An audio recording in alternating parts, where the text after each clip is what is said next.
Hello భోజన ప్రియులారా, ఇవాళ మనం స్ట్రీట్ స్టైల్ నూడిల్స్ని కుక్ చేసేసుకుందాం. ఫస్ట్ కొంచెం వాటర్ తీసుకొని అందులో సాల్ట్ ఇంకా ఆయిల్ యాడ్ చేయాలి. ఇక్కడ మేము వీట్ నూడిల్స్ని తీసుకున్నాం అనమాట. సో ఇవి 90% బాయిల్ అయ్యేలాగా చూసుకోవాలి, నాట్ 100%.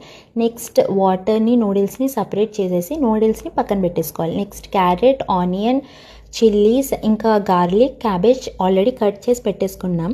హై ఫ్లేమ్ మీద కొంచెం ఆయిల్ వేసి ఆల్రెడీ కట్ చేసి పెట్టుకున్న గార్లిక్, గ్రీన్ చిల్లీస్, ఆనియన్స్ వేసి అలా ఒకసారి మనం కలిపేసుకోవాలన్నమాట.